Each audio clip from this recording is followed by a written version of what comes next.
is it that makes an artist? Is it something born with instinct, or is it something that's honed with practice over the years? Also, what is the role of formal education versus being self-taught? And how does one know that this is, without a doubt, the path for them? I don't think you're born an artist. I don't think I was born an artist. I think for the longest time I wanted to be an athlete. I became an artist probably late into my teens, so closer to even maybe like when I was 18, so which is really late, given that most people sort of start figuring out what they want to do with their life at that point. So I'd say for me, maybe I had an inclination towards being creative, but I don't think I ever could foresee at that point that I would be an artist. So I can't say with conviction, especially for myself, that I was born an artist. But I think a lot of people perhaps have a certain skill set that they show promise in as a younger child, which they continue to pursue to then perhaps become artists. In my case, I don't think that was true, because I feel like I was and I still continue to be a rather mediocre person with my drawing skills. But I have very another skill set that I think I have enhanced over time, which which answers the second part, which is, can it be taught?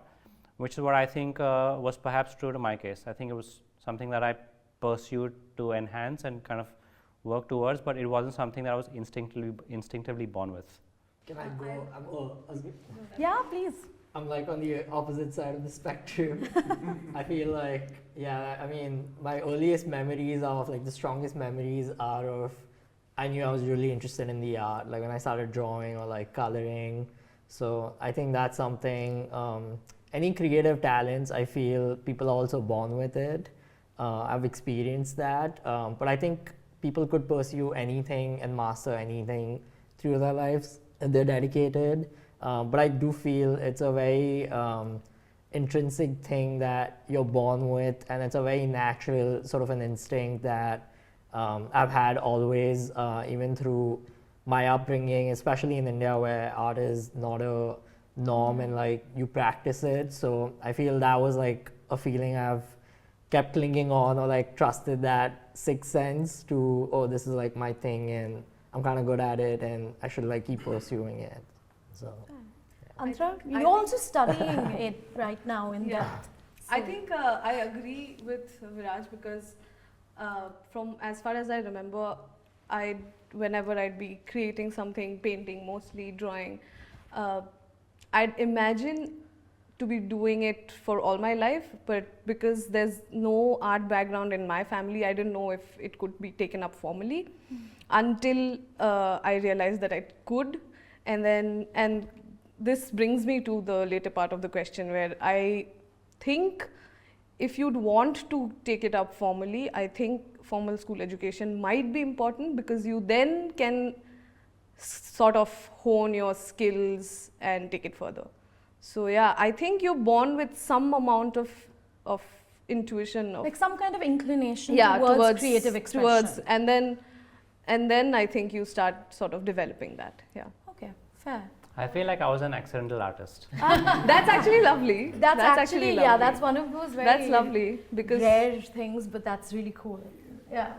I want to add something here. Yes, please. I agree with Viraj in the sense that I think it is very intuitive. You feel a certain nudge to want to create, to want to express yourself. And in that sense, I also think it is a way of just life in general, right? There is no separation. There is no, I don't think there's necessarily a skill that needs to be taught to be an artist. It's just the intention of wanting to put yourself forward, to be vulnerable, to present your most authentic self that makes you an artist, right? And with the formal education bit, so I don't have any formal training in the art space.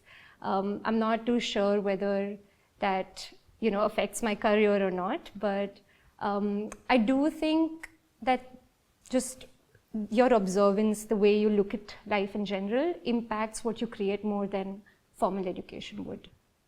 Yeah, I sort of agree with her on that I don't see formal education as a factor of what one kind of pursues as an artist, because it's about emotion, and I don't think schools teach you emotion. They teach you a skill set.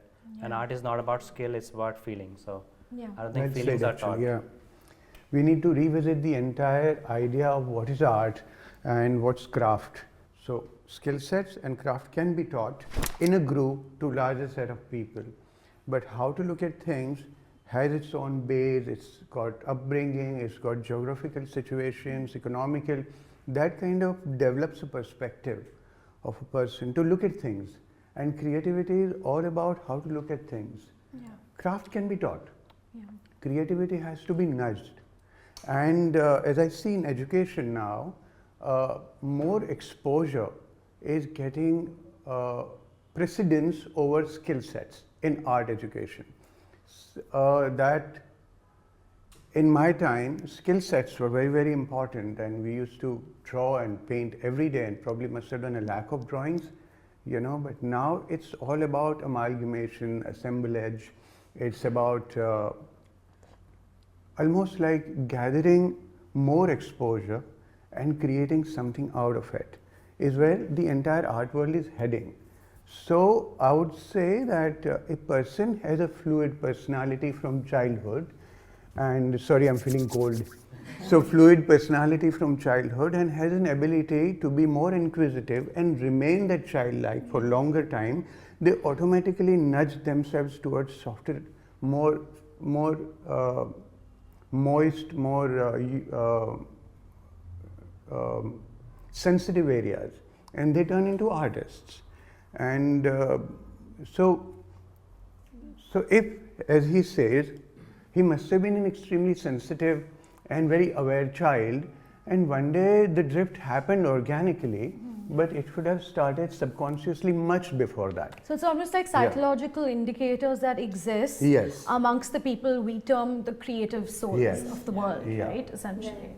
And I guess also fostered by experiences, right? Because Yes. I think as children, we're definitely not in control of what experiences we're exposing ourselves to. So that's where I guess our environment and the people we surround ourselves with come Yeah. into the picture, because those are the people who are having massive influences on our lives. So that kind of does become a major factor. And I think just for, about the point of education, to my mind, I think the idea of mentorship came to mind as well, because formal or not, I think, like you said, nudging, right? Yes. And that nudge is very important, because we're constantly learning and we're very often stuck. So Yeah. you need that guidance at some point of time, which is formal or not is probably irrelevant at times, just the right mentorship probably.